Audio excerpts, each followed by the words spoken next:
Good evening, chaps. Here we go again. Friday night, it's Barbers Arms, episode 37, in conjunction with the British Barbers Association and Wahl UK. We've got a cracking show coming up tonight.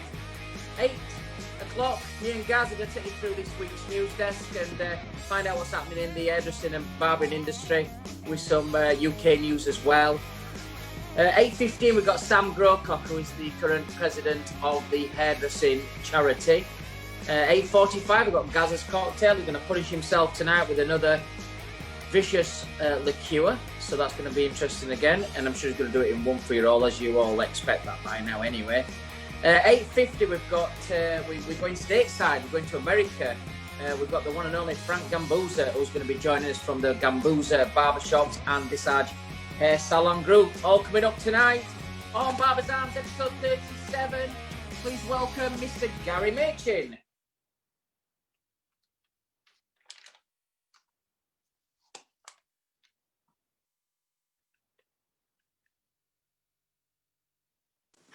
Sorry, schoolboy error. Good evening and welcome. Thank you very much for joining us again, everybody who's watching around the world. How are you tonight, fella? How's things? Yeah, it's good. It's flown this week. I think it's been a busy week this week. Really busy week. Yeah, I think we're just getting in the swing of this again. First week was, Ed was in a bit of a muddle, getting used to being locked down again, but got back into the work mode again now, getting up at the normal time, getting up at 8. Millie's back at school, she's in her last year. So it's kind of got back into the swing a little bit again. But it's good. What are you drinking tonight? I've got some nice Malbec. I've got a nice bottle of Malbec. I've got some Desperados.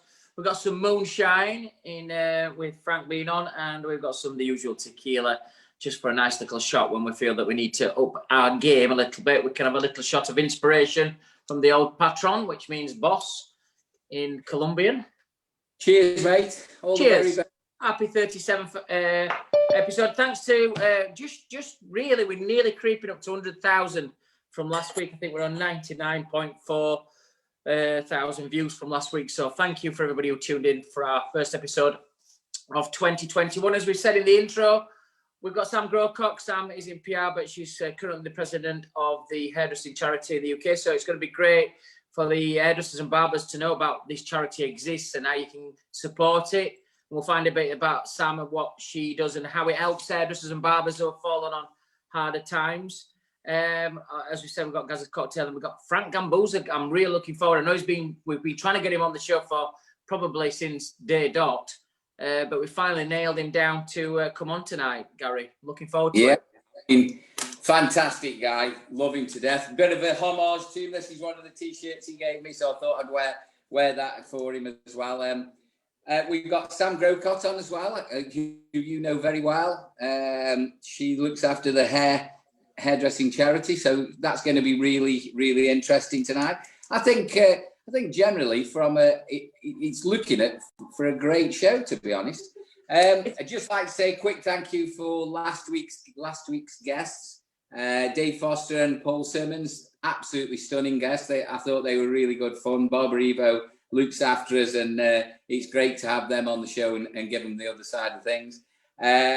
Quick shout out. I've been having so many messages, direct messages off loads of people. So just give a few quick shout outs. Malachy in Northern Ireland, Eric, Michelle in Canada, Stoney was watching us yesterday, Marion Gary, obviously, Greg, Mark Walters, Pivot Point. They're always there with us every week.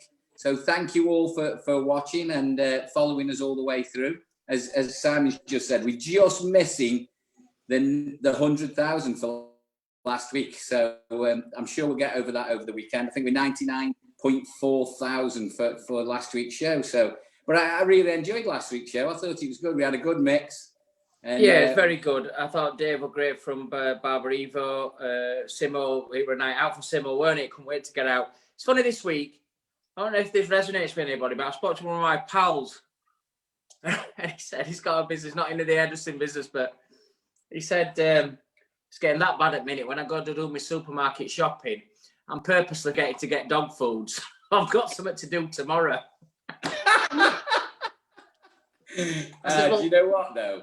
I've been myself today. I was running low on some vital supplies, as in beer, and I went myself, and I felt like I got by something that needed to be bought for me to go out. To be honest, but to be honest, that's the only place I ever go now. I've never do the shopping.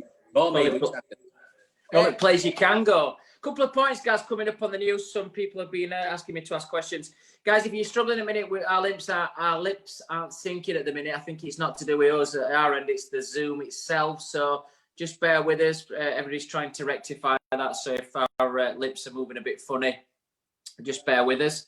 As Gary said, great guest from last week. Thanks for everybody who joined us. Coming up on the news desk though, guys, I think at the minute that the report is that there's 3 million that's nearly vaccinated in the UK, which is the highest in the world, even though we've got one of the highest infection rates in the world.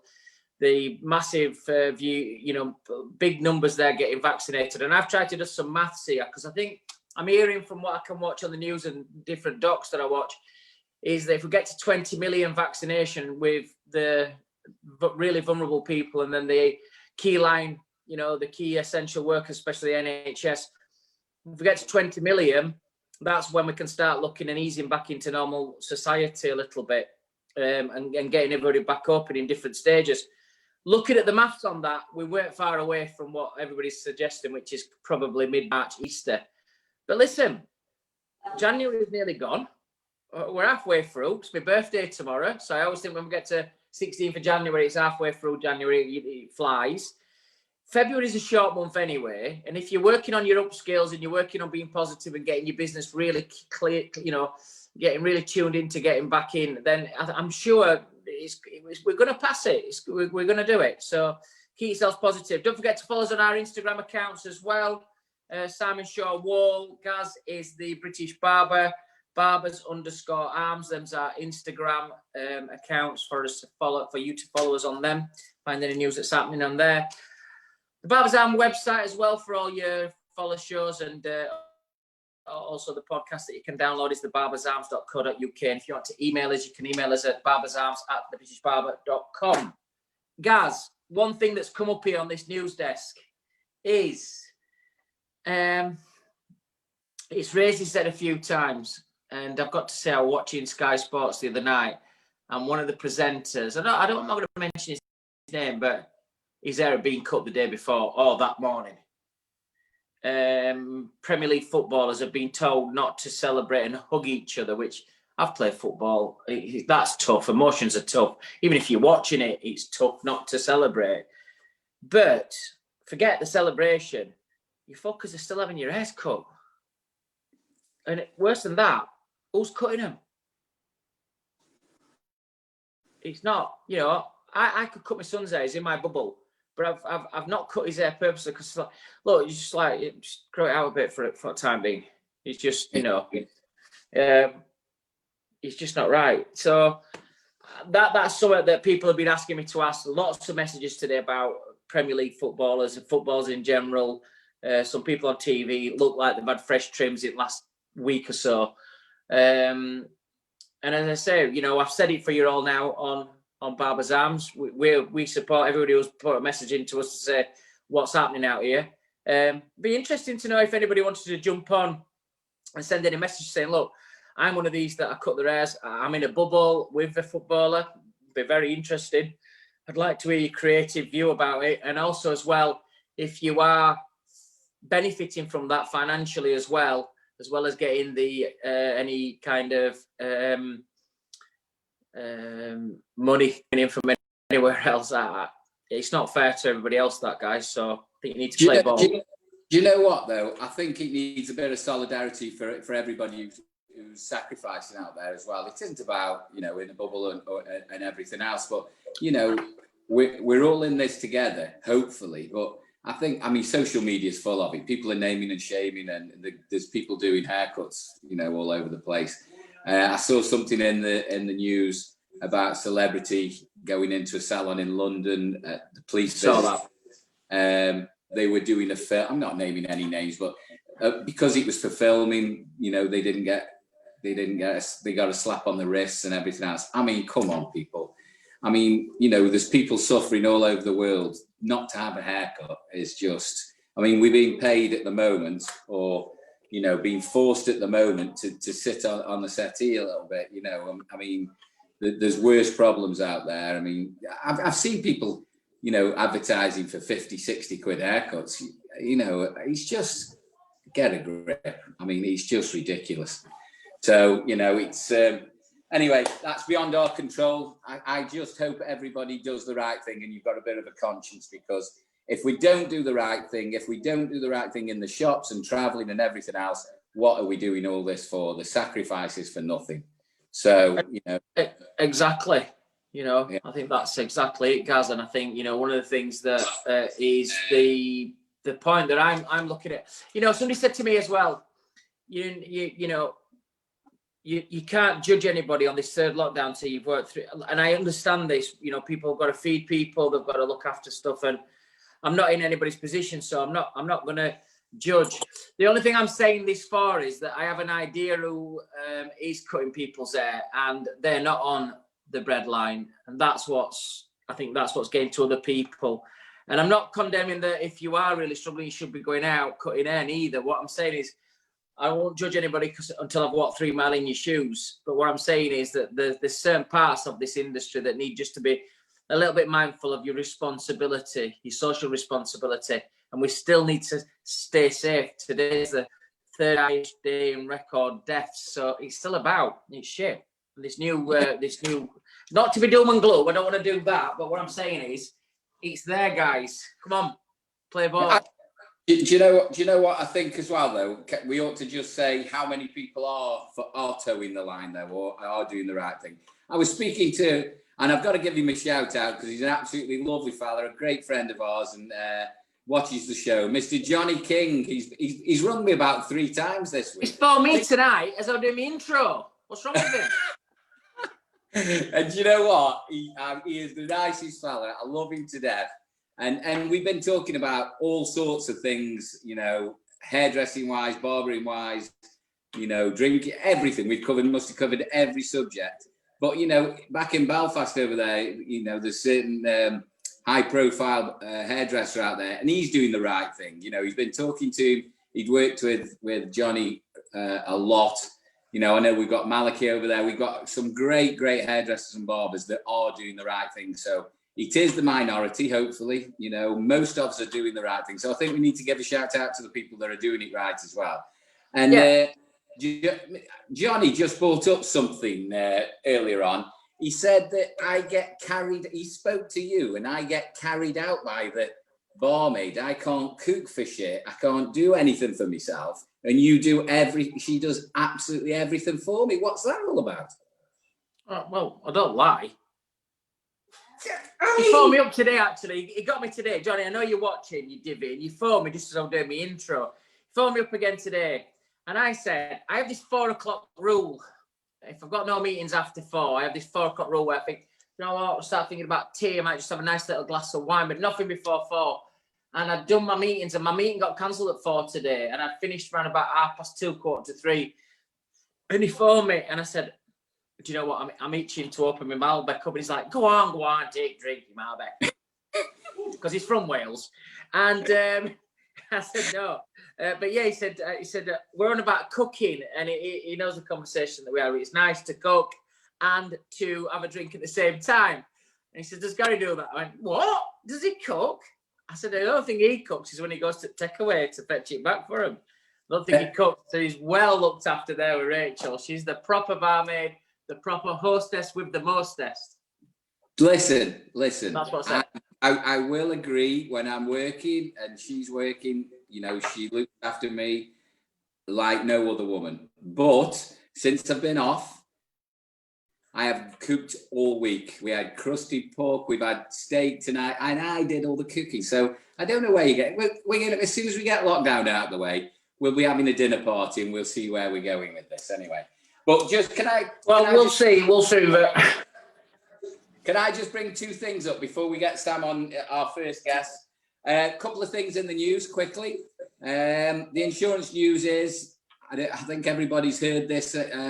insurance companies have now got to pay up. Whether we get that straight away and how quick that'll be rolled out, I don't know. It might be to the case where we have to go down a PPI kind of route to get the money. I don't know, but it's gone through the High Courts today, which is great news for us. So we should be able. This is only for the first lockdown. So the 3 months that we were locked down in the first one, we should be able to claim that. If you've got business interruption listed in your policy, you should be able to claim. And don't take no for an answer. We'll keep you posted on that though, because that's only happened today. And there's been some great news and I think we've had some mixed reports about this. I'm just going to try and clarify what it means. BIS, which is the Business and Energy Department for the government, we've always been lumped in with non-essential or retail, or, we didn't have an entity with the government during all this pandemic. And what's actually happened, because of the pushing of the NHBF, the Hair and Barber Council, BABTAC, all these different organisations that are trying to look after the interests of our sector, we have now been put into a separate sector from everybody else. Now, this could mean a few different things, but hopefully it means we're recognised, our needs are recognised more. So it's a good news. I know there's been different opinions on social media. I haven't had a chance to talk to Keith today, but when this got announced yesterday, I think, or the day before, people were saying, well, what does that mean in English? It means we're going to be represented and we have a stronger voice within Parliament. So it's more important than ever to stick together, have one voice, get registered, and all pull in the same direction. Stop being so negative. We need to be pushing in the right direction. So it's great news. No matter what anybody else says, it's a step in the right direction. So I just thought I'd get that in just before we get Sam. And I'm sure Sam will have something to say about this as well, because she follows all these different organisations. So she might have something to say. Just before we get Sam on, I know she's just joining us now. You're looking gorgeous, by the way, Sam. Welcome to Barbers Arms. We'll go straight into you, Sam, anyway. Welcome to Barbers Arms. Sam, can you hear us? I can. How you doing? I'm very good. Let me turn you up a little bit. Oh, turn you up. You've got a very smart bar behind you, by the way. Well, it's one of these things when you guys said to me, okay, I have to be in a bar environment. So, I went on Google, downloaded it, but then realised you need a green screen behind you on Zoom. Not all the time, no. Well, only if you've got a computer that's like something with. Mine isn't. So you can't tell this, but behind me I have my green bath towels behind me. Which, it was Phil, my husband, said to me, just put some towels up. No one can see. And I thought, of course, yeah, it's great. Well, Sam, now you've let us into that secret that you've got your dirty bath towels hanging up. They're clean, I'll have you know. Oh, right, okay. We're just out of the tumble dryer as well. We'll believe you. Welcome to the Barbers Arms. I know I think it's only the second time I've ever met you. I think we met at the show before. Yeah. Lovely to have you on the show. How's things with you and what you're drinking? Well, I've got hold on. I do. Oh, hold on. This is where you suddenly see the non-butt thing. Hold on. Oh, the towels aren't there anymore. The towels aren't there anymore. There you go. So I'm having a Desperado. Oh, that's a Simon drink, that is. Yeah. Oh, good. Yeah, it's our favourite. Literally, during lockdown point 3, our kitchen fridge is just full of Desperados. You know what, Sam? It's like liquid Valium. This time of night, I'm good. I wait till after 6 o'clock. I'm good on that time. So because I'm actually working like 2 jobs at the moment, obviously. So I'm doing Essence PR, which is my PR agency, which you guys have known about for a long time. So that is pretty full on because, obviously there's lots of stuff we have to be getting out. But then the charity, which obviously is a second full-time job, which I didn't quite realise that would be that this year when I became a lone president. I'd been a president for the last 3 years, but I'd been sharing it for 2 years, which was quite nice. And then I said, no, I'll do it on my own this year in 2020. Not realising that 2020 was going to be the year it was, and obviously 2021 is the year it's panning out to be as well. So you've just taken away my first question, really. I was just going to ask you what your background is. So you come from PR originally, and I know. Did you hear me talking about Johnny King when you were in the green room earlier? Did you hear me talking about Johnny King? Yes, yeah. He had a lot to say about you. Shall I tell you what he said? Go on for it. Because he'll be squirming on the settee now because when I'm talking to you. No, he said you were great. He said he knew you from old, worked with you a long time, and you're a lovely person, and you deserve all the success that you've got. But it was a funny turn of events. How did you get into the hairdressing charity? How did you become involved in that? Well, I'm gonna lay the blame on the shoulders of Helen Ward, who some of you guys may know, Richard's wife, who's a big advocate in the industry on the hair and beauty side. And I was working with Richard and Helen for a long time as their PR. And Helen said to me, "Come along to this meeting and see what you can do." So I came in, and that was 2005. Yeah, and we're now in 2021. So wow. So the blame is purely on her shoulders that I turned up. Jay Lewis was there, a couple of other industry friends were there, and then before you know it, you just stay and you get involved. So for a long time, I've just worked very much behind the scenes with the charity for all this time. And then obviously took on the mantle of president 3 years ago, and this is my 4th year now. That's a long presidentship, because normally it's in our industry, fellowship and guild and things like that. It's normally a couple of years, isn't it, that you normally do? 3 years is a long stint, but 4 years, going into 5 years is a long time. I agreed to do an extra year because just the way that things were going with the charity. I said, I'll do another year. And then, of course, COVID happened. And it all kicked off last year. And I just felt it wasn't the right time to bring another person in. Yeah. When we were still doing all of this. So I basically said, look, I'll do another 2. So basically, I'm doing 2 years joint presidency, 2 years solo presidency. Steer it through these turbulent times. You should get Gaz in as the next president, because he likes sitting up top at tables. He loves chairing meetings and he loves being sheriff. He's got a sheriff's badge. Yeah, unfortunately, it's a lot of work though. I didn't quite understand. He's got Rachel. Honestly, now, Sam, I volunteer for less and less these days. I learned that lesson a long time ago. I know Helen can be a very forceful woman. I worked with Helen on a number of projects to do with standards, so I know exactly what you're talking about when she can get you into trouble. Yeah. Just Jackie Holian, does she work with you as well very closely? So Jackie and I have known each other for a long time, and she was at Happier, wasn't it? I think before.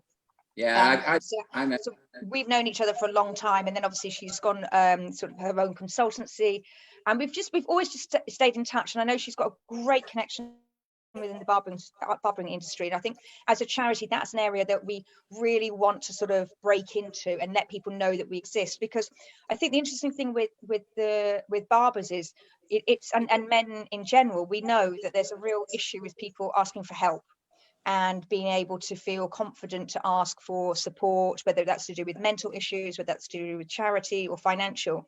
So for me, the barbering sector has always been a really interesting area to break into, because I feel we need to break down that barrier of asking for help. And I think with what the Lions Collective have done over the years has been fantastic with this sort of the mental concerns and so forth. We had Tom on. We had Tom Chapman on. Yeah, we had Tom on pretty early in the series. Have you been watching Barbers' Arms, Sam? Yeah, well, I came across it and I said to Jackie, I went, I think I need to go on here.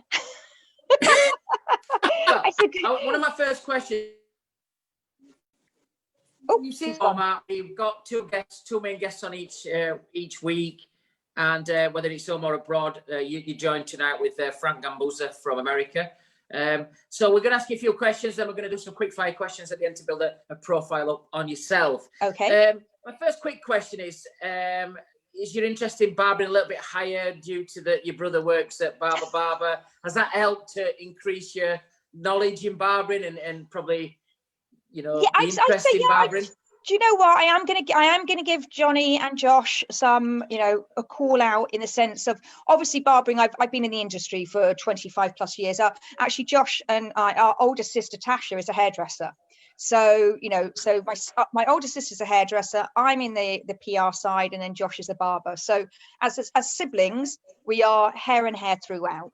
And I think, but what's happened with the barbering side is it's opened me up more to people I maybe wasn't familiar with, because Josh is like kind of tagging me on people or introducing me to people and so forth. And then again, working for, you know, a company like, you know, Barber, which we know is a really cool brand. Yeah. You kind of see barbering in a different light. So yeah, I'd say it has actually. Yeah. Cool. I mean, obviously we started this back in April last year, May last year. But again, thanks to everybody, 100,000 views nearly last week. 5.3 million views we've had since we started as well. So it's an unbelievable achievement from Barbers Arms. Famous then? Well, for Gaz, are already there on that level, but for Gaz, it's really helped to build his profile and to up his game 100%. Sam, one of the first questions I've got for you is with the charity, because I think it's important tonight. People are watching tonight, but the people who are watching the week, especially our UK, Wales, Ireland, Northern Ireland, and Scotland viewers, and globally, but home nations here, is the charity is there to support hairdressers and barbers who have fallen on difficult times, whether that's themselves or one member of the family or the children. Yeah. I've seen a lot of the videos when we've been to the awards, and it is touching. But my first question to you is, what's the most single amazing thing that you've seen that the charity's done under your presidentship? Oh, Simon, now that's a bloody question. Do you know what? I think, as I said, when we started in January in 2020, when I came on board as a lone president, I thought, right, I've been in the charity, I know it inside and out, I know what we need to do. And of course, then COVID happened. And I think for me, seeing the way that the industry has really rallied around the individual and the hairdressers and the barbers and the beauticians has been fantastic, because I was worried where we were going to get our money from. I had no idea where we were going to raise the money. You know, people like yourselves at Wahl, you suddenly started doing a relief fund. We had people donating money from brands, individuals. We did an amazing campaign with Beauty Backed, which was a beauty blogger and skincare expert who raised over £600,000 for us in 2 months, which is probably the equivalent of what we'd raise in 3 years. So wow. I think the speed and the support that everybody's giving us, and it's, you know, it's an awful thing to think that it's taken COVID to push the charity to the front of people's minds. Everyone keeps saying to me, how come I've not heard of this before? And I'm like, we've been there since 1836. We've always been around. But of course, you only need a charity when you need a charity. And who knew that in 2020, somebody who had a good job, was paying their mortgage, was paying their bills, was sending their kids to school, buying their food, suddenly that was all whipped away from them. And they would suddenly now need the support of a charity. So we're going to be putting your charity website up on our screens as well. You'll not be able to see it, but the viewers will be able to see the charity websites and stuff like that. But Sam, just so people they've never heard this, and this is great tonight, because from our point of view, it'd be great from Barbers Arms to attach the charity to us as well for future things, for giving and stuff. But just if anybody's watching, just give me one example of the thing, just one, not naming names, but something that we've done as the charity, what we've done for an hairdresser or a barber. A wonderful story. Very you know, the thing with there are these stories are, they're all very tragic, but sometimes there's a good ending. And there was we got contacted very early on in March with about a family up in Yorkshire, and it was 29, both hairdressers, a husband and wife, own a hair salon, 3 young children under the age of 7. Both in their, she was in her late 20s, him early 30s. She's 29 years old and had a stroke. So complete stroke, in hospital, 6-8 weeks she was in hospital for. COVID hit. They had to close the salon, anyone like everybody else did anyway. But of course, suddenly you have your wife, who is pretty bedridden. She eventually comes out of hospital. So there's no salon, no money, no nothing on that side. And it's taken her till, I think we did an interview with her in probably September time. We did something with the ITV News up in the Northeast, and they were asking us about case studies, and they very kindly agreed to sort of be interviewed. And so she's out of hospital now. She's learning to walk and talk again. But from that time, so we're talking from, from March or there, no salon. The salon couldn't open again after that time, because obviously the husband then, who was a hairdresser, had to obviously be at home with his wife, had to be home looking after the children, and spend all that time. And then so come September time, she's not going to be able to go back into our industry again, because the illness from the stroke means that she's not going to be able to cut hair or anything like that. So she actually wants to go into a nursing profession and actually do probably been sort of very much blown away by what all the doctors and nurses have done to help her. And then for him, we as a charity, we took them on as a whole family, so all 3 children and the husband and wife, and we've been giving them money every single month up until that time. They've now also been able to get money from the government and the council to look after the children, because they were, they were on the breadline. And then this was September, October time, and then obviously he was then starting to look for some work, but this has all happened again now. So, that's quite an extreme case that, she's very young, they're a young family, but actually they had such passion, and watching them on the video that they did as a family were really, really together. And I think, the fact that they knew that we were there to help them through that time, and obviously now they're able to sort of get extra help from the government as well. So those are the sort of the stories, and that's like a COVID story. Unbelievable. I mean, it amazes me that there's some great people out there, and for giving to the charity. But how do people get in touch? I mean, did they get nominated to you for their hardship, or how did how did you find them? How did you get in touch? With that couple, actually, we were somebody from the Helping Hairdressers Facebook group. They kind of reached out to us on their behalf, and then obviously then the charity will get in touch with them, because basically we do have to have the individual come to us, because it's very much about the individual. It's not, we don't help with the businesses, we only help with the individual. So we've got on the website, there's a form that you can fill in. It explains exactly how we help and who we help. With COVID at the moment, just to sort of put it out there, if you don't tick all the boxes that it says this and this, still contact us, because it's a very, very unique time at the moment. And we're basically saying to people that, for me personally, and a lot of the people in the committee, we say people don't contact the charity just for the fun of it. You only contact a charity because you really need help.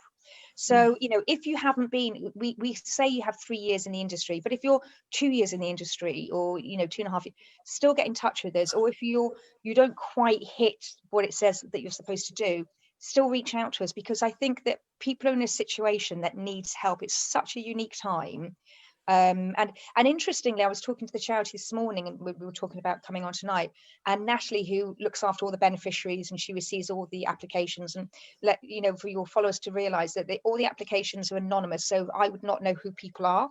The only people who know are the 2 people in the charity, and everything else, when they're talking to the committee, all the details are removed, so it's very anonymous. She said actually this week she's had more men contact this week than the whole of last year. Unbelievable. I can believe that, because we're a proud bunch, or whatever. I don't know if that's the right word, but we're very, very poor at asking for help. I think that's something that's got to change. Tom's tried to address that with the collective, but I'm glad you brought that up, because I think it's really tough sometimes to ask for help as well. So it's a really, I mean, I have Simon on the phone all the time asking for help, but I can only do so much with him. So it's just because, and that's why tonight was good. I thought that's why I wanted to do tonight, because I thought, what, I'm going to reach a different audience again, speak to you guys. I did something with Barbara Evo about a couple of months ago, and again, it's a really great chat. I was actually on with Keith, so Keith and I did a talk together, and anything to reach the barbering community, I think, is really important. Yeah, I asked Gabrielle, because I bought a leaf blower for Christmas, not for leaves in garden though, just to blow 50s out at Allway when I'm walking in. So I do need some help. We'll blow some back your way. It'd be nice to do something though. I know our producers Trevor and Jackie will be watching, but it'd be nice to do something with the Barbers' Arms with the amount of views that we get, Sam. Yeah. Is that me and Gaz can do our bit here, and we can do something for our own industry, where it's a charity that's going, because we're always doing stuff, Gaz, for charity. And I know at Wahl we've got probably 7 or 8 charities that we do each year, and you know, it's a big thing with the company that we do really look after charities. But it'd be nice to do something with the Hairdressing and Barbering charity as well. It'd be really because good. This is, you know, the uniqueness of the hair and beauty charity is it is for our charity. There are a lot of national charities out there that are doing things for, you know, kind of cancer or mental health, but they're national and they're very much talking about the general public and your customers, whereas our uniqueness is it's about each other and it's about our giving back to our industry. And I think with the brands like yourself, like Wahl did a great campaign very early on in lockdown when they raised some money for us on that side. We did. And you know, and that was wonderful. And I think this is quite unique. And I always say to people, like, don't, with us, just think of us as being like part of that. So if you're raising, you know, money for a big national charity, could you maybe give 20% to your industry charity? If you're a professional brand, if you're a brand that actually survives because of the industry, like, you know, I'm a PR, so my industry, my business has been on the back of hairdressers and barbers and beauticians, and that's how I've created my career. So for me, doing what I do now is about giving it back and paying it forward. So I think as a brand, this is what I often say to people, like, yes, of course, have your national charities, of course, have your consumer facing charities, but actually remember us as well, because, you know, we are helping your customers. Guys, I'm thinking out loud here, but I'm thinking how many views we have each week, but especially UK views. If we've got somebody, one week we just donate, can you just donate, if you're going to view, just donate £1 that week, then you could end up with 30, 40 grand just from the UK viewers, which would really be a massive. And Gaz is after an MBE, so it'll go well on his CV for his charity when they're all together.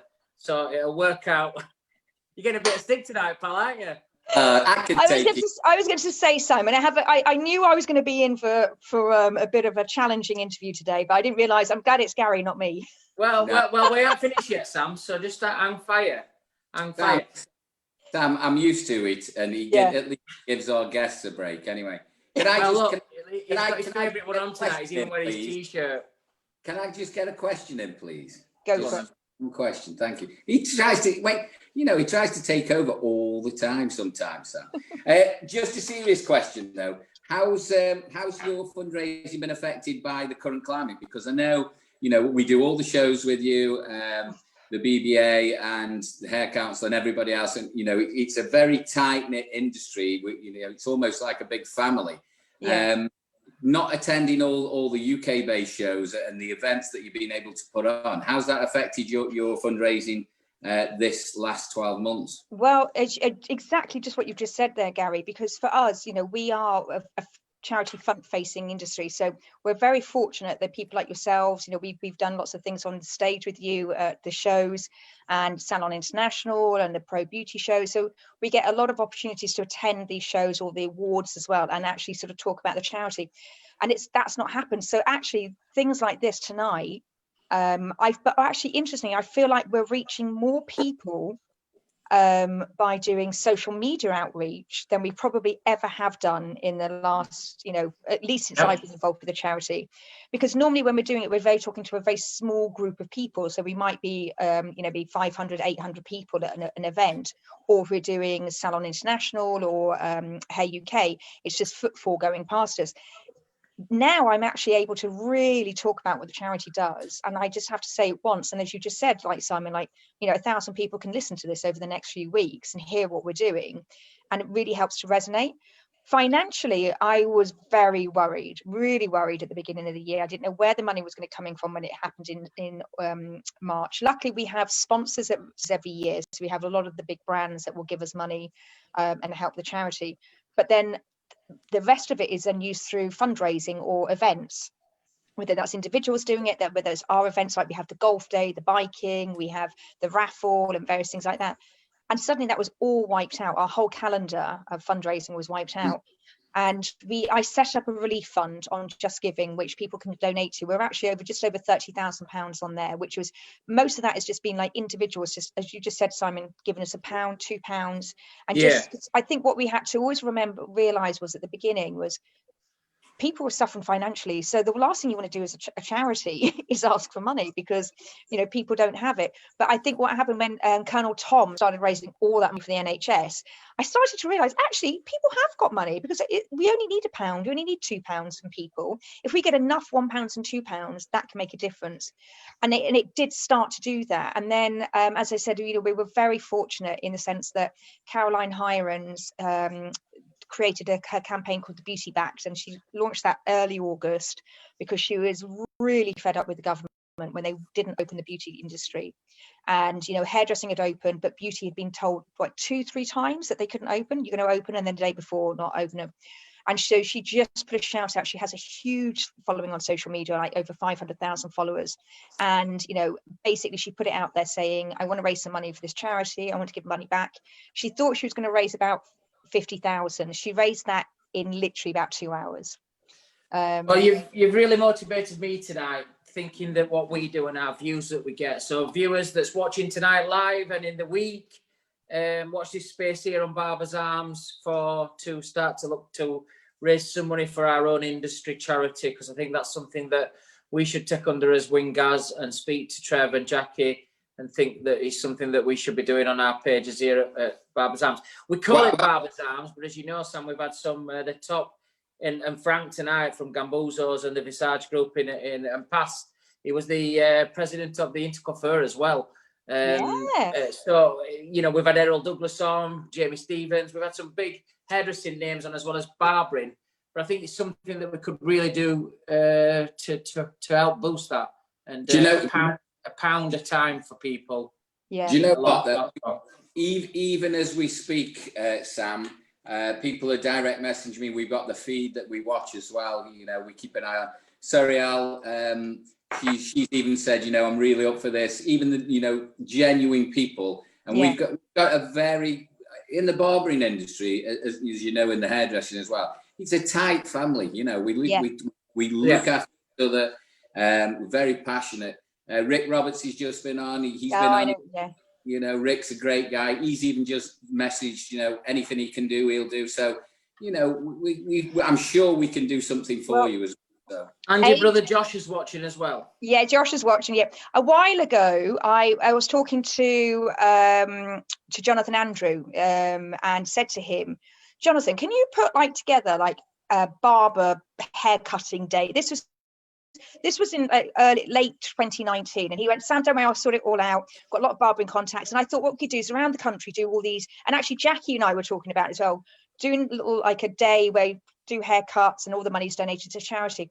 But of course, it didn't happen because of all the crap that's been going on. So obviously, it hasn't happened. But I'm hoping maybe late 21, early 22, we can do something in the barbering community, some sort of like barber-thon, something. I don't know. I haven't quite decided what, but I think there's something that you guys, because you've got such amazing passion and you've got brilliant contacts everywhere.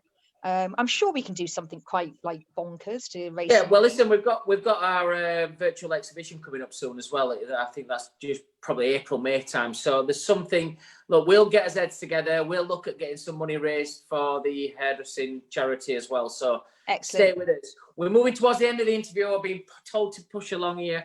I've got one last question before I go into the quick fire one. So we need to be quick on this. Okay. You're in PR now with Essence, and you're doing the charity. At school, though, what did you want to do when you were at school? What was the ambition? Oh, God, it was really awful. I can't think of the worst thing, because this, bearing in mind, I have no children, have never wanted children. I was going to be a teacher right up until I was 21 years old when I left university. I don't know what was going on in my head.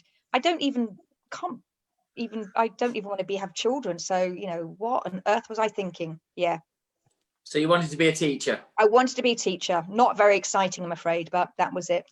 Okay, so if you've watched Barbers Arms, we finish off with some quick fire questions. But what I've started to do now, all our guests, what they do is they go on and they watch previous episodes and they get their answers ready before I give them the quick fire. So well, I haven't watched any previous episodes. Sorry, I'm a bit rubbish. So well, that's fine, because I've changed it a little bit anyway. So we do some quick fire questions, build a little profile on yourself before we leave you in Barbers Arms.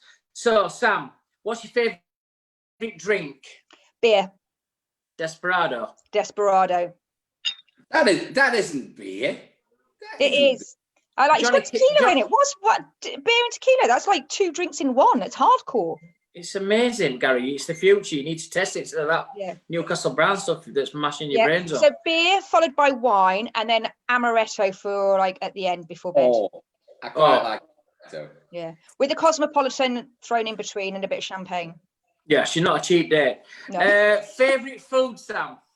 Chicken wings. Oh, that's if I was literally in jail, going to be hung. Chicken wings would be my last with the hot sauce and the blue cheese dipping. Nice. TGI Friday ones. Beautiful. Yeah. Beautiful in Chicago, Michigan Avenue. They're the best. What's your go-to karaoke song? Oh, God. No, I hate karaoke. So if I was going to do, I'd probably do We Are Family, because that's what we tend to do, me, Josh, and my sister. Hey, Josh, are you watching? Josh is really wait good till at I karaoke. see you next. You're going to get that when I'm on stage. I'm going to play that for you. Yeah, so Josh is really good at karaoke. He's got a great voice. Me and my sister, terrible voices. What's your favourite holiday destination? Where do you like to go on vacation? Ibiza. We also got married there as well, so yeah, Ibiza all the time. Nice. Gaz likes a bit of Ibiza in summer as well. He likes going over there. It's out in all clubs and that. He's in with all DJs and that. Yeah, same here. So who would be your ideal dinner date? Oh God, who knows? Obviously it's going to be my husband Phil, but that's a bit boring. Correct. Oh, Brad Pitt. I'm going purely for the. Well, I like your style actually, because we get lots of barbers that come on and say, "Look, could do this, but it's my wife. She does everything." Oh, it's like, don't be a funny. Here we go. Sam Grocott. Purely for the hair, though, Sam, isn't he? Well, no, it's purely for the looks. Yeah, get really, Gaz. Sam Grocott, here we go. You're in Ibiza, in your favourite holiday destination. You have a nice desperado drink. You love your desperados. You're having some chicken wings. You're just about to get up and sing We Are Family on the karaoke, so your heart's pounding a little bit. And you're doing all this with your favourite actor in front of you, Brad Pitt, Sam Grocott, the current president of the Hairdressing charity and the owner of Essence PR. Thanks for being on Barbers Arms. God bless to you. We'll speak to you soon. Lovely. Thank you so much, guys. Sam, it's been a pleasure. I'm sure we can do something with you in the future. Perfect. Lovely. Thank you both so much. This has been brilliant fun. Thank you. Good night. Thank you. Bye. You've been told that charity work. When I put all your profile together for your MBE, I've already done my charity bit, mate. I've done a lot of charity work already. There's a lot that you don't know about me, Simon. I know there is. I'm scared to ask half the time, but I'll ask Rachel because obviously she's your proper PA, so she'll fill us all in. Keep on. Have you ever played Russian roulette? You know what happened to? Have you ever played Russian roulette? Yeah. So you know what happened to me last week? 5 minutes before we came on air. It's back in, but look, I've got wine gums, and I keep eating it on this side, and then I throw it on that side just to test it. I don't know what's wrong with me. Something wrong with it. It's these desperados. I'm gonna have a glass of Malbec because it's coming towards. I'm 3 hours away from being 41. 41, I don't think so. Anyway, while you're getting your Malbec out, because we're running a tiny bit late, it's 10 to 9 already, and Frank's already chomping at the bit in the car park. So I'm going to just do this is our homage to Tennessee tonight. So Frank and all the clan, I hope you're watching. So what we've got, Simon's going to go back road as he always does at this time of the night. So this is one I made earlier, not really. So we've got our shaker. I've already put some ice in there, so all ready to go. I am organised tonight. So what we're going to do today is a Tennessee iced tea, which is something that we drink in down in the south of North America. I've had 1 or 2 of these. I absolutely love their iced tea over there, unsweetened usually, but this is the alcoholic version anyway. So start off with, we've got our ingredients. So I've already measured all these out, so we're nice and quick. But I'm going to use it today. And this, if anybody's been watching the show all the way through from the very beginning, and we have the little joke of the moonshine effect. Our next guest, Sam, is the one who actually got me into this Frank is the one who got me into this bad habit. So this is the original that he sent me home with. This is all I've got left of it. I've drank all the others. This is the last little one. So we're going to use Tennessee whiskey. You could use a well-known brand like Jack Daniels or something like that. But tonight I'm using moonshine. So we've got 25 ml or 1 part Tennessee whiskey. Then we've got 15 ml or 1/3 of a part of light rum. So we're putting that in. Then we've got vodka, 15 ml or 1/2 a part. This is a big one tonight. This is all for you, Frank, this. Then we've got some triple sec, which I absolutely, it's lovely to even drink on its own over ice. It's beautiful. But if nobody's tried this, it's absolutely fantastic. So triple sec, 15 ml goes in there as well. And then we've got 20 ml of freshly squeezed lemon juice. So that's going in as well. And then we've got a little bit of, we've got some cane sugar syrup. And you do about 7.5 ml of this. Well, just going to, this is going to be the sweetened version. So we put that in, get our lid, and we've got, put that on nice and tight. I think we've got our lid here. And all we're doing is making the contents cold. So we shake this up. And if you could feel this now, this is absolutely ice cold because I've had the ice in there.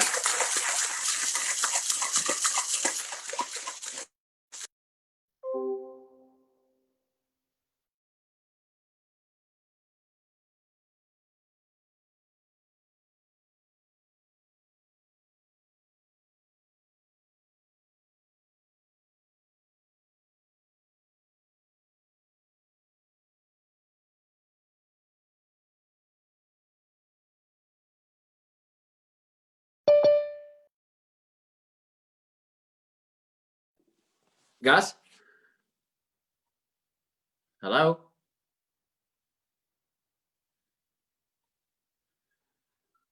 Is anybody there?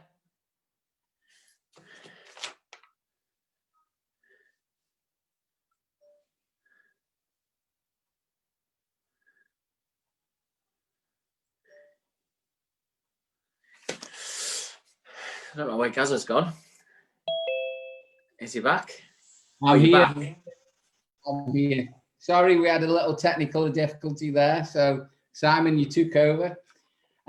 So, here we go.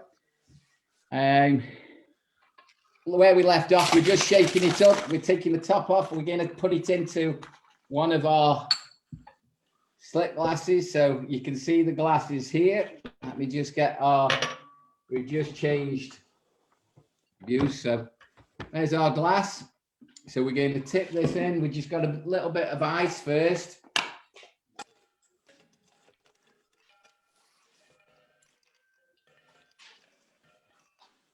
Already there. And we're going to tip it in.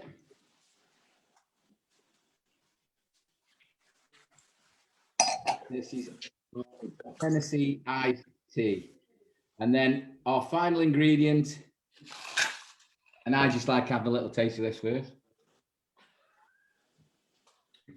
Oh, yes, that is absolutely beautiful. And Simon, when you said, I told you what I was doing tonight, and you said, that doesn't sound great. It tastes delicious. And we just, they call it soda in the States. So we just top that up with soda. Or if we're talking some random brand of dark stuff. So we give it a little stir. Now we've put the soda in. And there we have it, our Tennessee iced tea. Absolutely beautiful. Now, this is a long drink. We can garnish it with our lemon, so we can put that on there, our lemon wheel as well. So when we actually put it on there, that can sit there as well. So I'm going to just pop that in. Good health, sir. All the very best. Good health. Good health. I've got a nice little bit of a Malbec with me, some nice legs on it. Johnny, all the best. He's been drinking some Malbec this afternoon. So, Johnny, here's to you, pal. Mr. Johnny King. So would that go in one, Gaz, or? Yeah, it will do. I could quite easily, but I'm just going to pass this to the barmaid because she has to taste everything I do. So she's well. I think Zoom kicked you off because obviously they're concerned about the alcohol intake that you take on Friday night. So they've sent a warning to Barbers Arms to say controlling. We've got some guests joining us from stateside. We need to keep ourselves. Nice T-shirt, by the way. I like it when our guests come on and give us T-shirts. That's a nice T-shirt. Yes, very nice. That is one from 2018, I think, when I was last at Frank's. I think it was 2018. Could be earlier, could be a little bit later. I'm not quite sure, but we've been out there a few times. We met Frank quite a few times. He's fantastic guest, larger than life, great character within the North American industry. He's absolutely legend in his own right, almost. I know you're going to introduce him, but he has been the past president of Intercoiffure, which is the equivalent of our, I would imagine, the fellowship, if you like. I know Intercoiffure is all over the world, but we tend to have fellowship. I don't think we got Intercoiffure in this country, have we? The fellowship is the equivalent, isn't it? Yeah, I think, well, when Van Council were on as well, I think Errol that night, you know, he resonated with that. And I think we do a lot of work. I've seen some stuff this week about it as well. I'm watching some online with the Intercoiffure competition. So, yeah, it'd be great to get him on. I think he's just joining us now. He's just getting into position. One thing I've got to say before Frank comes on, I've been reading some bios on him and I've been looking at some images. I thought I had white teeth, but the teeth he's got are the best I've ever seen. Well, Frank is one of the nicest blokes you've ever met, and he is like I've cut his hair, I've shaved him. He's got a look. He's what if I could sum Frank up, he'd be family man. Testament to the industry, passion, and an overall lovely guy. But I think his wife, Melinda, she's, I mean, you think I'm punching above my weight. Frank, she is lovely, Melinda. She's absolutely beautiful. Great family, great kids. So here he is, I think, the man, the legend. Here we go. The myth. Joining us from the USA in Tennessee, we have Mr. Frank Gambuzza joining us. Frank, are you here? Are you in the house?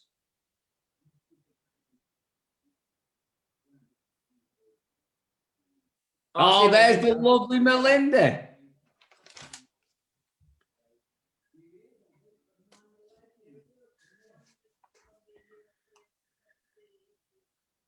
Can you hear us? Yeah, we can hear you. We can see you. It's even better. There we go. Gotta get my husband going here. My better half, Simon. Hi, guys. Belinda. Linda, How's nice to meet everybody? you. Nice meeting you. You guys have a great meeting. I can tell you're going to be living it up to this meeting. Frank's got his beer ready and everything. Frank, Bye, guys. To Barbers Arms in the UK in lockdown 3. You know, we've got thousands of viewers watching us all across the world, so it's great to have you on. Gary speaks really highly of you. He's been trying to get you on this show since day dot. We're in episode 37, 5.3 million viewers so far, and we've eventually got the main man himself, Mr. Frank Gambuzza, in the house. How's things in America? Things are different than they used to be. I'll tell you that, Simon. First of all, thank you so much for having me. I've been very excited to participate with you guys. And I see Gary's wearing his best wardrobe that he has in his closet tonight. You know, Gary, you could put that on eBay now. That's a relic. We had to change the name. So, but no. But Simon, to your question, things are different. You know, I mean, obviously this pandemic had a major impact, and we're just trying to navigate the new way. And, you know, it's, I think there's a lot of roadkill that's been left behind, but it's the strong will survive. Mm-hmm. Frank, can I just say, I know I spoke to you, you know, over the week, just setting up this gig. Lovely to have you on the show, mate. Lovely to see you in person as usual. I bigged you up so much to Simon. You know Simon's background with the BBA as well and Wahl, but it's an absolute pleasure to have you on. We save the best till last, mate. That's all I can say. We've had Van on, we've had Nick on. We're working our way across the country. We're down now in the south in Tennessee. So, and I just bigged your wife up as well, Melinda. She's an absolute star. Last time I saw Melinda, she got a cropped leg. She playing tennis, I think it was. Was she having a new knee or something had happened? You've got a great reputation throughout the States and North America generally. You've been past president of Intercoiffure. And for our viewers out there, if you could give us, in a nutshell, 2 minutes bio of yourself, where you're from, what you do, what you stand for as a company. I mean, obviously we know you very well, but if you could do that for us as quick as you possibly can in a 2-minute bio, tell everybody who you are and what you are. Well, my background is Italian and I'm from New Jersey, so 2 minutes should be able to do it, Gary, because I'll give you 5 minutes worth of information. I started very early in the industry. I was a shoe shine boy in a barbershop in New Jersey, so I'm actually from the north. And so after being in the barbershop for X amount of time, from age like 10 to 12, the barber, Giuseppe Vito Lupo, nice Irish guy from, he's very Italian, and he trained me how to start shaving balloons. We were doing shaves on balloons as a 12-year-old, and because I loved it. And so I trained obviously as a barber. And then when I got to high school, which is grade 9 here, that put me at about age 16. I thought I'd rather do women's hair than men's hair. It was just, I guess, a biological persuasion to move on over. So I went to England. I went to London to Davies Muse and took a month course at Vidal Sassoon. And it dramatically changed the way I looked at hair or the way I looked at the profession. And I looked at women the same way, so it didn't change that whatsoever. But otherwise, that's what I started doing women's hair. At the time, it was short hair, so it was kind of necklines were involved, still scissor over comb, still working with sides, sideburns, softness, hard lines, all the above. So it was kind of barbering skills inside the women's world. And then 2009 hits here, and this whole hipster thing of barbering comes 360 right around.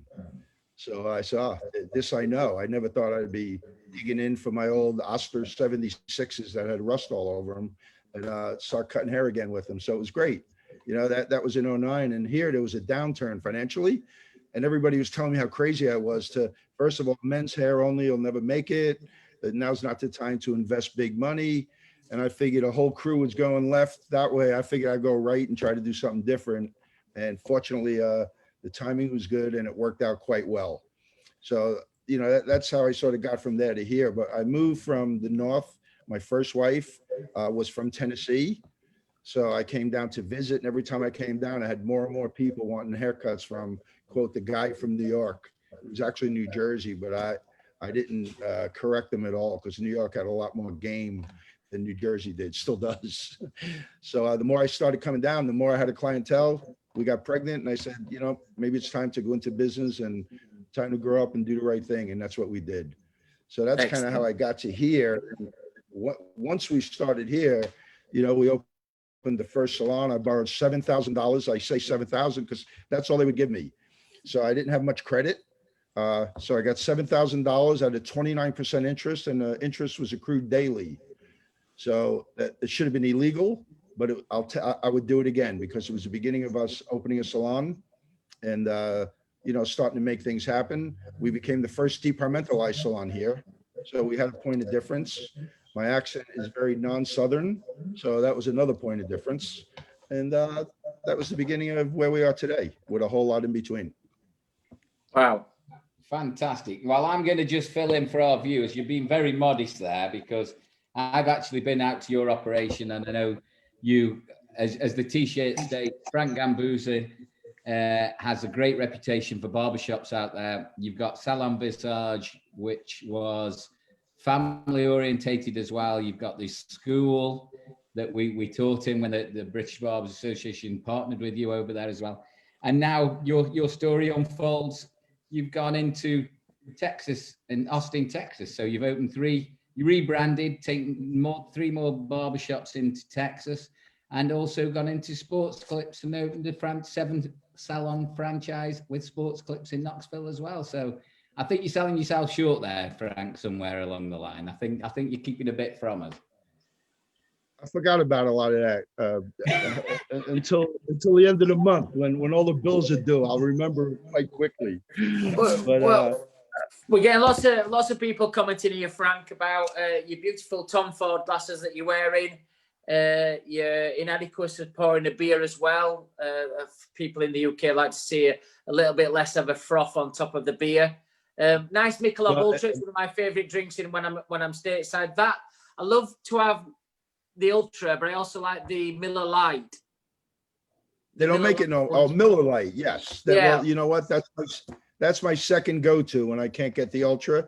Same. I was actually afraid to show you guys this, thinking I was going to be kind of a softie when it came to drinking if you saw my Mick Ultra, but I figured I better be true in case, some of my friends around the world are watching. They know I drink Mick Ultra, so I didn't want to make it look like I was an Italian guy drinking Peroni just for the show. Well, there's another drink as well. I think it's called Miller High Life. That's really nice as well. But sometimes you can get these really, guys, have you ever been where you said, I'll just have a short beer, and you get these really small little bottles of beer as well. And it's a bit embarrassing because if you do get them. Ponies. Yeah. They're called ponies. Yeah, well, the last guy's about a second. Hey, listen, you don't have to tell Frank. Frank is a great host. When I worked over in Tennessee, he asked me for dinner at his family home. I was very humbled, and Melinda cooked for us and met all the family. He got more beer in for me and more beer for me to take home. And I said, Frank, you do realize I'm working for you tomorrow. I'm in the salon, I'm teaching. And he's like, oh, geez, guys, you're good. You're good. And he's the reason we have a little saying on the show, Frank. It's the moonshine effect. And this is the original moonshine that you sent me home with.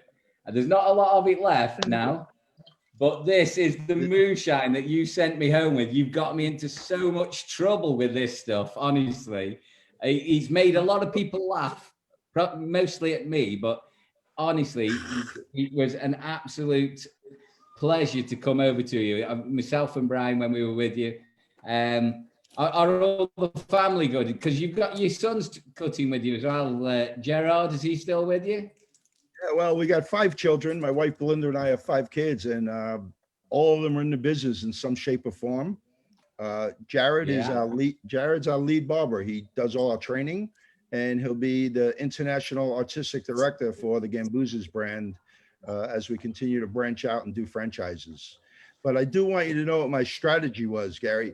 I wanted to get you drunk heavily that night because my staff thinks I know how to cut hair well. And I was afraid you were going to show me up so bad because you're so good that I said, at least if I get him in a hangover, maybe I can level the playing field. Yeah. Shall we have a shot of moonshine? Let's have a little shot of moonshine. I've already got one. I've got one ready already. Frank? That is so not fair. Salute. Salute. Salute. Wow. Still gets me every single time, honestly. Did you have the same moonshine, Simon? Was yours the same from the same? Oh, it's not. Bottle? Mine is this one is the apple pie one. So it's quite sweet. I mean, this one's 30 point. I don't know. It does the job. We've had different ones since I started the show with us. He started the moonshine in testament to you, and we've all got it now. I think there's a pandemic across the UK, not only COVID, but people in lockdown have started drinking moonshine. So whatever moonshine you were drinking, it's not the same as what you guys have down there, but it does the job. It kills the brain cells as we speak. Simon, it probably can kill COVID too. Simon. Well, we'll keep drinking that tonight then. That's so nice, that apple pie one. It's like a dessert. Simon, let me just tell you a quick little story. I went into Frank's and I did a day. I did a guest day, so I actually cut clients. I cut his son's hair. We did it. We worked in the school. We had all the staff in. I was there for about 3 days, I think, Frank, wasn't I? And my final day, I was taking clients within the barbershop. So, you know, taking clients, and I ended up cutting your son's hair. I cut Jared's hair, and I cut your other son's. What was your other son's hair? That Gavin. The shop. Gavin. I cut Gavin's hair. My oldest and my youngest. Yeah, that's right. And one of the young ladies who works for you, she said to me, she says, did you go out last night? I said, oh yeah, I went to Frank's house. Did he give you any moonshine? I said, yeah, he gave me some. I said, I think it was something, the label on it was Appalachian Mount Apple moonshine. She says, it had a label on it? That's no moonshine. I'll take you to get some moonshine. Yeah. She scared me to death. So Frank, give the real good stuff on it. Frank, for our viewers in the UK and Scotland and Ireland and Wales and all across the globe as well, I know we touched on it right at the beginning, but generally with the COVID and then let's call it Trump Gate, what's happening in America, how's the general, what's your perception of what, you know, just give us some of it up quickly. What's the feel in America at the minute with what's happening with Trump and what's happening with COVID? You know, what's the general feel of the country? Well, COVID at the moment is, you know, I've got friends around the world, and I know, you know, you guys are shut down now for what, the 4th time is it that I'm hearing? Third. Okay, you're third. You know, it's California's second. Florida's getting looked at. We fortunately, we closed for 6.5 weeks in Tennessee, and we've been open since we reopened. We've been very fortunate. My heart goes out to the California salons and barbershops. I don't know, they've been closed for months and months and months, and you know, you can only hang in there so long. You know, I think we all have a mutual friend who lives in Chicago, and he was telling me about his neighborhood and establishments that have been around a long time with doors closed for good. I mean, the stores are now for rent, you know, so I think it's really changing, obviously, the landscape of it, but we've been open here. We're down probably 30% from our normal sales. We've had the pleasure of not having to lay off no one. We're not making any money, but at least the staff has got a job, you know, keeping lights on. But our establishments weren't built to be doing 30% less business, you know, so you can only do that for so long. Fortunately, we haven't had a call for capital yet. We've been able to take from Peter and give to Paul and keep things rolling. And the government gave out, you know, PPP money, which, you know, was a payroll protection program. And that helped a lot of people. So it's depends on who you talk to, man. Like the West Coast in America is mainly booth rental. So they were most protected, not with PPP money. They couldn't get any PPP money. But at the same time, they were protected because they were already one-on-one with their consumer, you know, and when they first said we could reopen, they didn't want more than one consumer per stylist in the salon or barbershop at one time. Well, our one salon, it's very large. It's a 55 chair salon. We have 88 staff in it. So when we go from 350 clients a day and told we can only do half of that, you know, the overhead stays the same. I mean, obviously compensation is variable, but the fixed overheads were the same. And it was rough, man. It's still rough, but you know, we're learning how to adjust to it. So I think my next question is, because we have lots of barbers, individuals on here. We have salon owners, but we have lots of individual barbers on here. But we always ask the question, what you're doing to keep your staff motivated. I'm not going to ask that question. Frank, what do you do to keep yourself motivated through these tough times? You know, you're down on the turnover. There's nothing you can do about it. It's just the way it is. But what do you do individually as the principal of the business? What do you do to keep yourself motivated? Well, first of all, naturally, my wife and I are pretty motivated, but I had a tough time, Simon, in the very beginning. It really hit me hard because I had staff calling me on a regular basis, especially when we were closed. Are we going to reopen? Am I going to have a job? I mean, the morale management was the toughest part. Yeah. And to deal with that, it hit me, we got like 175 staff. And one day, I just woke up one morning and realized that we were literally responsible for 175 families on how we handle this, how we don't handle it. There's going to be a lot of, trickle down effect. So really, the way I see it now, it is what it is, right? And after the first month or so, I finally woke up and realized, I think it's easy for staff to support you and be there for you when things are going good. I think when it gets tough, all eyeballs are on you. And that's when leadership is really going to get measured and counted on. And, so one day the switch flipped to say, hey, man, I got to be the cheerleader. I got to be the father figure. I got to be the big brother. And we got to make sure that they know there's better days ahead. And I think your eyes have to say it more than your mouth. They're looking at you and you got to be calm and, you got to get it done. So whether it be we've turned into Zoom specialists. We've been on every meeting, whether it be inside the industry or out. Just gather information, give me information, and we're going to do something with it. Did you get chance then in that period to get your staff to upskill? Did you work on what's your views on education at the minute? Where are you with that? Well, actually, we downscaled all that because from a financial standpoint, we're very heavy on education. But here, I don't know how it is in the UK or around the world, but when somebody's in class here, we got to pay them to be a student and we got to pay the instructor to teach. Yeah. And that's usually done on off time. So, it's one of the first things I cut out. We, basically a profit and loss statement has three categories for the most part. You got fixed overhead, you got variable overhead, and you got profit. So the first thing we did is we attacked variable overheads because we said, how do we protect the future of the company? And how do we protect the staff's future here? And that is to quit spending any penny, any dollar that you don't have to make sure we could shore up and try to just, stay solid, stay solvent.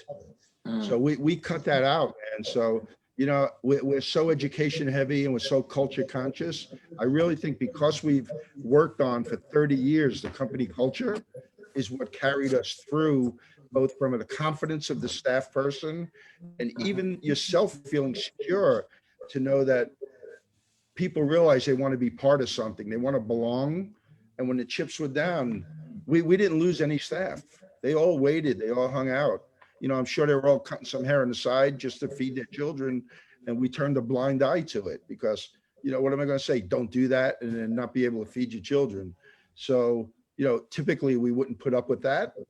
But we kind of realize that, right now is sometimes you got to sort of give them the most when they need it the most. And it was tough times, man. We cried, we laughed, we hugged, if you ever had a sense of family and or thought you did during a culture, it was during that time period. I can see just by asking that question, you're quite emotionally attached to that period. That's why I wanted to say to you, what do you do to keep because you're the leader. And I think one thing that we always ask is about the staff, but we forget sometimes to ask without the leadership and stewardship through these times, the staff won't have a chance because they just fall by wayside. We'd be running riot. And I think, exactly. I'm very thankful for my leadership through Wahl, the US, and from the UK as well. The MD in the UK, his stewardship through this time has been unbelievable. Calm, collective. We've been strict, but it's been the best leadership that we could have ever had, and it's kept the hope up with everybody. So that's why I wanted to ask that question about how you keep yourself motivated. And obviously when you've opened back up as well, and I know you're not at full pelt yet, but there will be a time where you'll get to full pelt, and I think your staff will the longevity will be there because of this time. The loyalty that you'll build up will be massive. Well, I think what's going to happen, I think a lot of the middle is going to go away, you know, because basically you have two types of businesses. You either have some that sell a little for a lot, or some that sell a lot for a little. And that is either your boutique and upscale, or you're doing mass. And the middle tended to do a lot for a lot. And I think that's the first category that has to be careful during post-COVID. The consumer behavior will change forever, whether it be the way you buy your grocery goods, whether it be the way you get, people even get their hair done. Consumer behavior will change, and we're going to have to make the adjustments.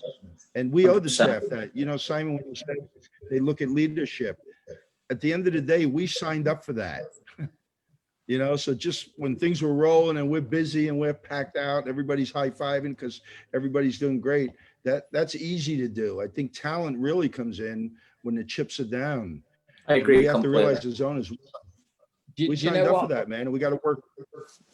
Do you know what, Frank? 100%. I think from a point of view, especially with your business as well, and it's very similar to it. You're very family orientated, and the whole family's involved. I mean, there's Brittany, all the guys, and Melinda especially. When you go home and you can chew the fat, and she knows what you're going through at the same time.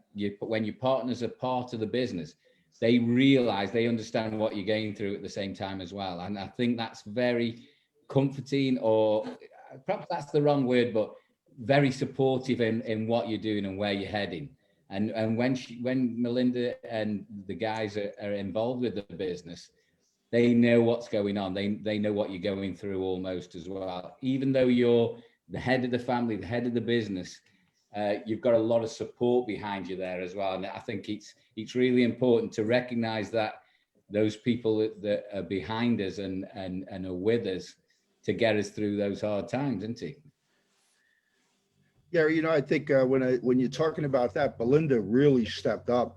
I in the first few weeks, man, I was melted down. I really didn't know which way to turn. There was no playbook on how to handle this. And every day, you whether it be the news or whether it be Zoom calls you're on, the guidelines were changing of what you could and couldn't do, whether it be with banks, whether it be with legalities. I mean, there was no playbook. It just turned everything upside down. And Belinda and my oldest son, Jared, who, you know, we've been waiting for him to step up, and boy, he stepped up during tough times. And the kid got a lesson in business that I'll be forever grateful for, both the way he and Belinda handled it, because I needed them big time, man. I wasn't able to do it. Wow. We've got one of our top fans, Steve Abeen, from where you are, Gaz, as well. Steve's watching tonight, but he's got his mum watching tonight as well for the first time, because we've got this Italian connection in tonight in the audience. So, Frank, if you can wave hello to Steve's mum, that'd be fantastic. Hey, Mum. Do you know what? Obviously, we're an American company based out in Sterling, Illinois, in Chicago. So I spend a lot of time, or I used to spend a lot of time in Chicago and the North, New York and stuff. So I'm I love coming over, and as Gaz does as well, travels to the States quite a lot. So whenever I watch the news about America, it's been very close to my heart, in particular with COVID, and to you know, when we're watching the elections. I've never watched the elections up until working for an American company, but every time there's an American election presidency changeover, I watch it. For the last 15, 20 years, I've watched it. That's been weird as well, isn't it, this year? It has been. It's been weird for the last few, and I think it's going to be just as weird the next few. You know, what's funny is right before I got on this call, matter of fact, I should just read it to you. We put out a company memo, which every year during inauguration, any of the salons or shops that have televisions in them, you would have the inauguration on, so everybody can celebrate. And you know, never before the last election did I ever see the division that's currently here. And, you know, I turned 63 last Sunday. So it's not like I'm a young kid. I've seen a lot of elections. But here, just for the heck of it, here's a note we just put out to the whole company. Next Wednesday is the inauguration, January 20th. So here's what it's saying. Due to the current political climate we have, current political climate, we have decided not to add the inauguration on January 20th. We choose to remain neutral and respectful to everyone's opinions. Through these uncertain times, please remember to be a calming influence. And this is what we're telling our complete staff. I mean, I see good friends getting pissed off at each other or breaking up friendships over politics. And that was never the case. Before, you would almost joke about it to somebody. There's nothing funny about it right now. It's extremely unfortunate, and the pendulum's got a lot of swinging to do to get calm. Well, I'm glad I've asked that question, Gaz, because I think it's important for all our thousands of viewers that we have is to listen to Frank, you know, from his experience of presidentships changing, inaugurations happening. You know, I think you've done it. Frank, you've lived through it, haven't you? You've lived through probably, I don't know how many it is, trying time it, 4 years, is it there, each one? So you've seen at least 10 to 12, 13 different ones that you can remember. I think your stance on that is really important as well, and really correct, because a salon is where, and a barbershop is where people come to not have any worries or any emotion. You know, you just come for a really nice haircut, relax, talk about yourself a bit, what your problems are, not what's on TV. So I think that's exactly. You know, and half of it, you never know where it's the media is, depending on what station or you're listening to, it's so slanted anymore. It's not just news. So you don't know what to believe, what not to. Here's what we try to tell them, Simon, is say, hey, the client's here. Let's give them a mental vacation for the 45 minutes or an hour that they're here. Let it just go away, because the second they step back in their car, you know, it's all going to come back. So let's let this be the safe zone where they can come in and just kind of take a deep breath and maybe giggle a little bit. Do you know what, Frank, though? I think it's always been a place like that almost, because you know my background, family orientated business, and it was always no religion, no politics, and you know, but everything else was game almost, you know. But from a stateside point of view, everybody is so you know, we travel through so many airports, and so everybody's so patriotic out there. Everybody flies the flag outside the house. Everybody, there's flags, the Union flag all over the place. And I never thought this had happened. I've traveled, you know, extensively like Simon, all over North America, and you never thought it to be so divisive like this around the country. There's always everybody's always had their own opinion, but he's gone to another level, mate, hasn't he? It is another level, Gary, but I'm very optimistic that maybe it's peaked, and we're going to move in the right direction. It's certainly a message that I'm going to carry on through the company and try to live my life accordingly, because at the end of the day, we all have the ability to influence, you know, so it's sometimes it's not even our words, it's our actions, right? So I have an American flag hanging at my home right now. I didn't realize how much Americans flew their flag outside a holiday. You know, we travel quite often, and we see through holidays, you'll see it. But the first time I ever went to Germany, I didn't see any flags. And our friend Frank Broman, the first time I went to Chicago, and would have been 2000 November, and we're based in Sterling, which is about an hour north of Chicago, and I was amazed that when you go down these suburbs and the streets, how many flags hung out of people's gardens. In the UK, if you put a Union Jack up or a St. George's Cross, you'd be one out of like 50 houses that have put it up. In America, everybody had flags up, and I came back and I was like, why are we not so patriotic as what these guys are?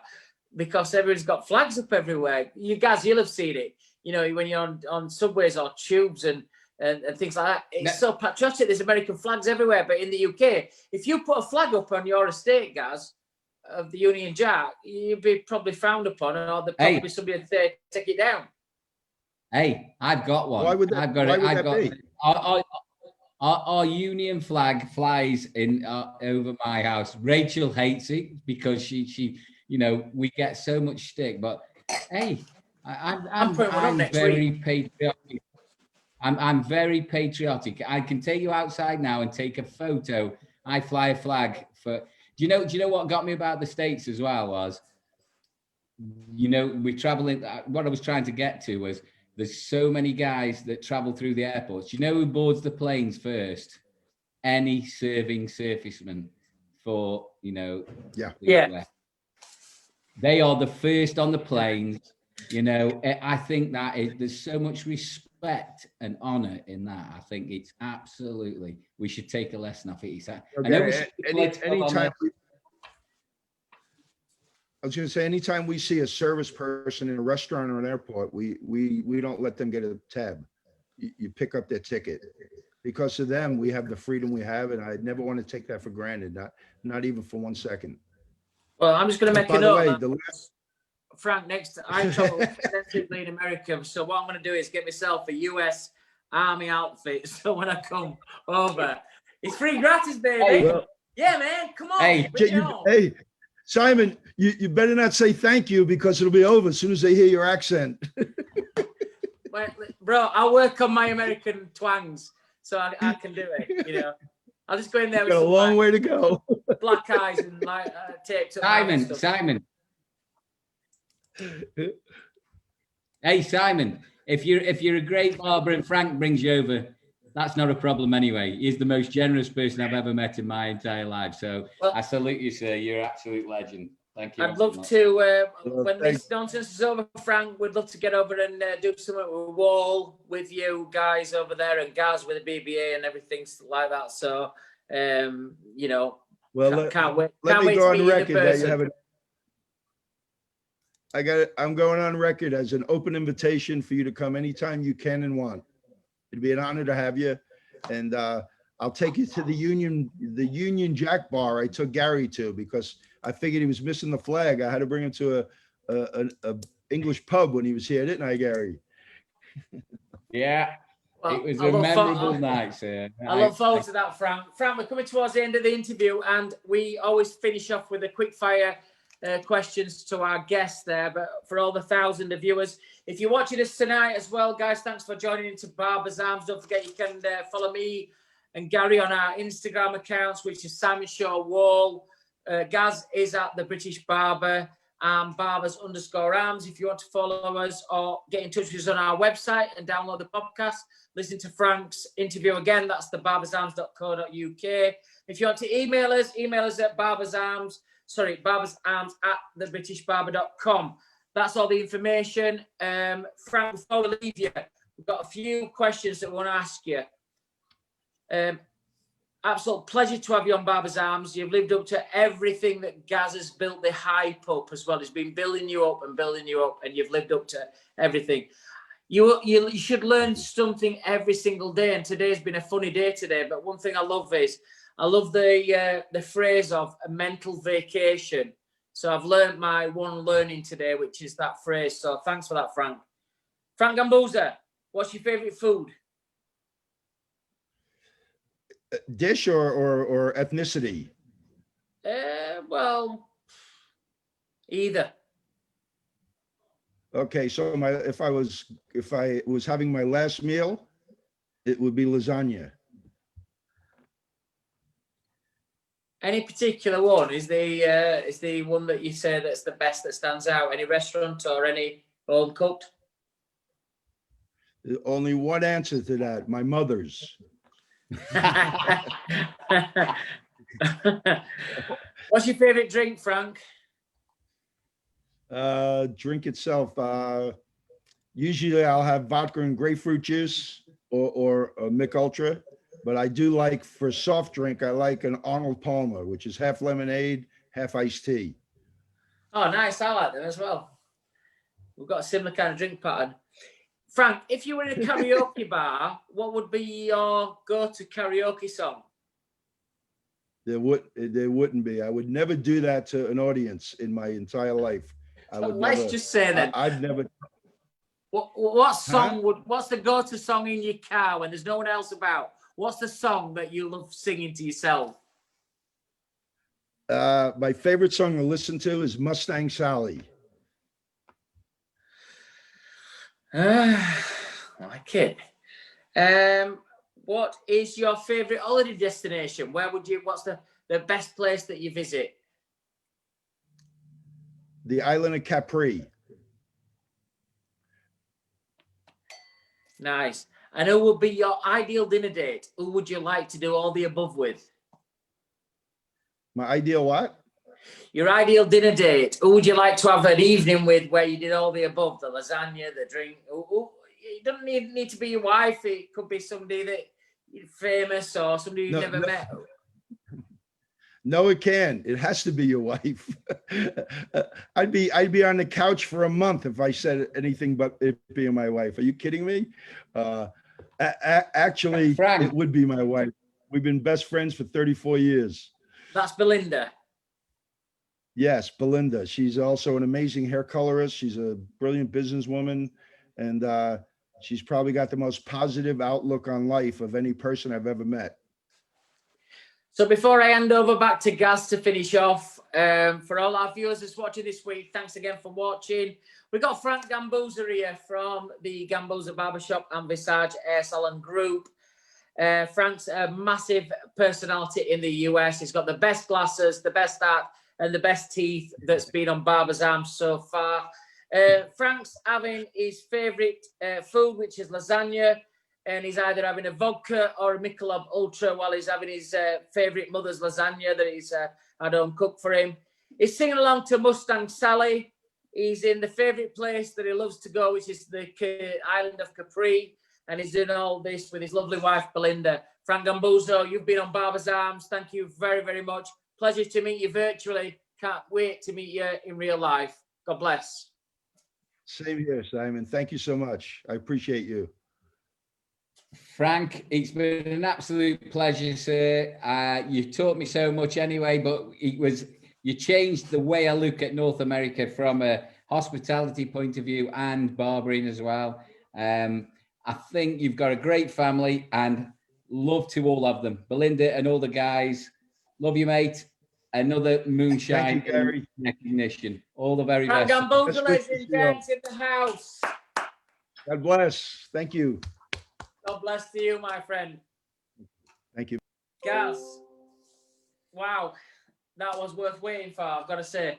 What a guy. Frank is one of his own, honestly.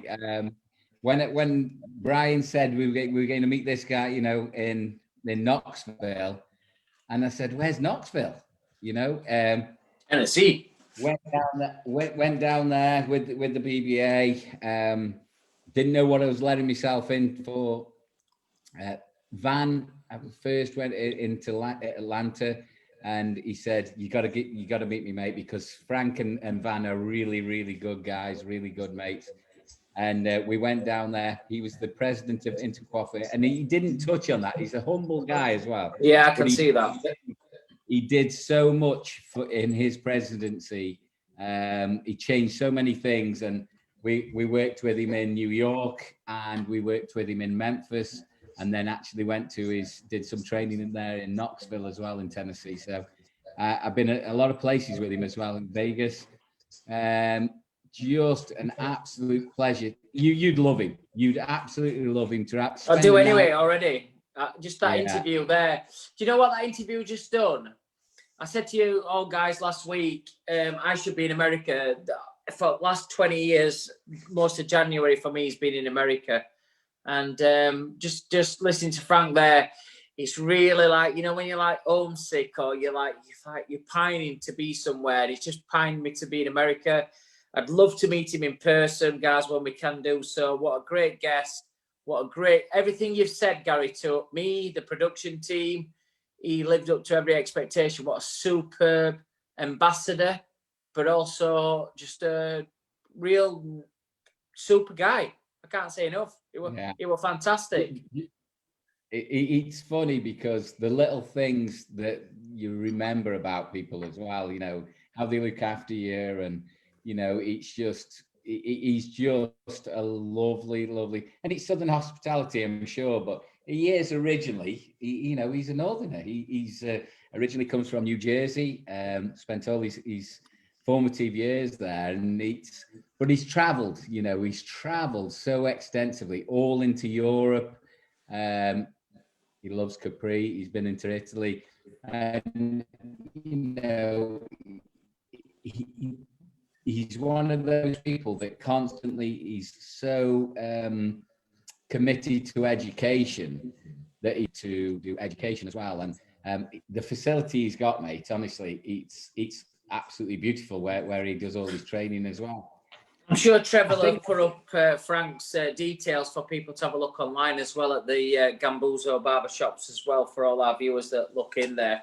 Have a look. But I know Gaz has had the fortunate chance to go not only train with him, but also go to his house with him and his beautiful wife, and experience the full Gambuzza hospitality. I'm sure you can just tell, you know, when we get to our age and we've done everything, we've been all over, you just tell when you see people, you think, this guy's going to be generous, he's going to look after you, you're going to perform the best you can. I want to perform for him now. I want to give him the best training he's ever had, just because I can see that he'd look after you. Let that be a lesson to everybody that's watching tonight, tomorrow, or Sunday, whatever you're doing in your careers. I did an interview today with Concept Air magazine, and some of the questions that they asked, you know, would resonate with what we've seen tonight. When you look after people and you be right with people, I really think that you get the best out of everybody. You get the best out of your audience. You get the best out of people who's looking after you.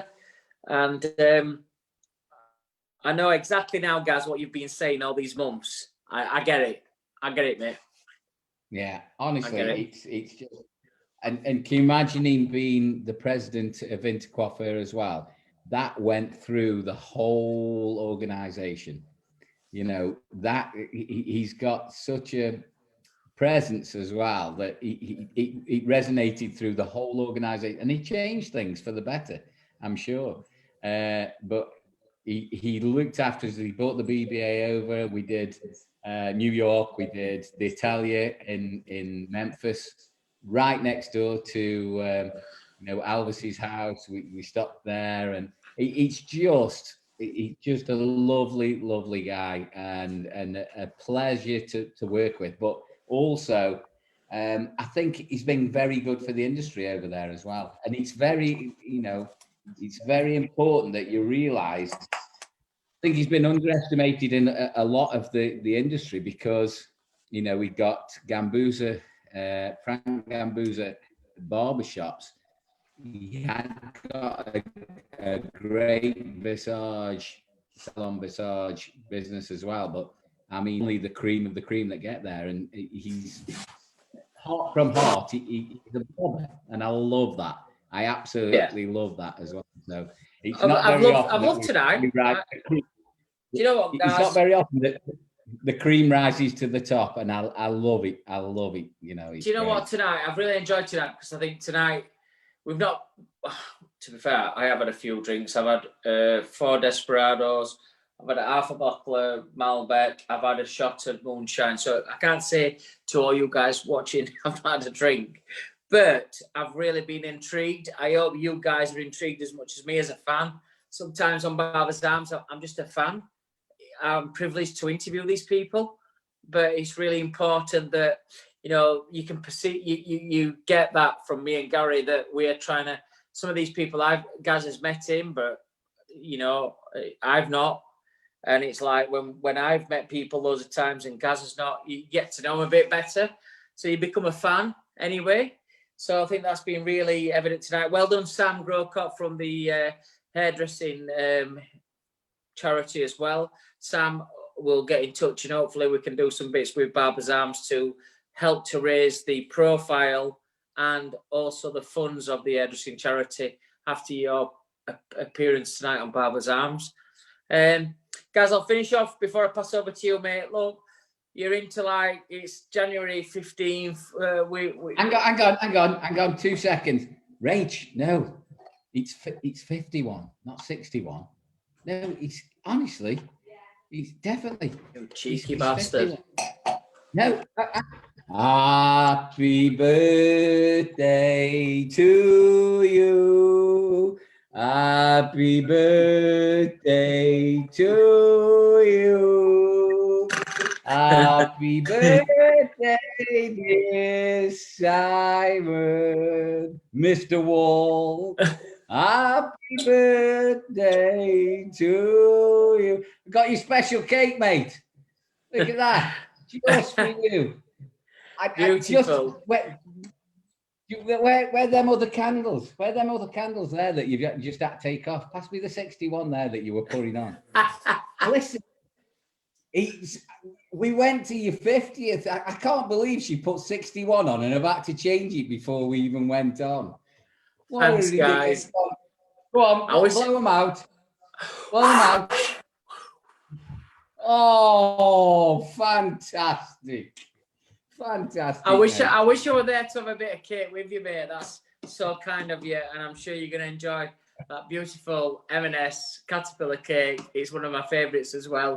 So thank you for that, pal. Yeah, it is a bit weird. I think anybody I spoke to in January, any Capricornies as well, I've been speaking to quite a few of my mates and family that's got birthdays. It's not the same. You can't go out. You're not going out. I'm not going out anywhere tomorrow. We're going to have a Chinese takeaway, I think. We're going to do the right thing. We're going to protect our NHS, our soldiers. It's still rife out there, so stay safe. Try to do the right thing. And I mean that. Try to do the right thing. No temptation. Speak to your local government. Speak to your local council. Speak to whatever's available for you to get that. I know Gary's been great on that information for you guys. And let's try to get back in March, and let's try to, let's try and do things as safe as we can.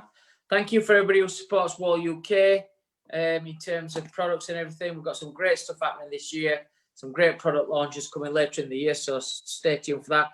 We'll be back next week as well. We've got some great guests next week. We're just waiting for a few confirmations, but we've got some of the industry's top people coming on Barbers Arms. I'm going to pass over to Gaz. Have a great weekend. Stay safe, everybody. And I'll see you next Friday night. God bless. Wow, that's absolutely fantastic. Wow, all I can say is from all the production team, all from who's viewing us tonight. Sorry for the little bits of technicals that we had beginning of the show and in between and the middle. So it's a pleasure to work with you. I love you to death. Happy birthday for tomorrow. Yes, absolutely pal. Love you. Love Sorry you, we mate. can't be with each other. That it's one of those things. We're all going to miss those special birthdays, I know. But to everybody out there, thank you very much for following us. We've had some great guests tonight. Absolutely love them. I think I've drunk less tonight than I've ever drunk on a Barber's Arms ever, because we've had such good guests on, and plus I can't get a word with my co-host here, Mr. Simon Shaw. I'm going to have a little. That make you drink more. You're just thinking about me, aren't you? You're just thinking about me, just keeping me not drinking. But you need to do that when I'm working, not when I'm not working. So, ladies and gents, all the people around the world, and just give another couple of more shout outs. Alison Russo, Jamal, Rick, everybody who's abroad, all North America, we're feeling your pain. We're in the same boat. It's absolutely horrendous. Mr. Edge in California on the West Coast. Anthony. I know it's not. Mr. Erosia, it's not getting any better. We love you all. Thank you very much for watching. We'll see you next week. Cheers. God bless everybody.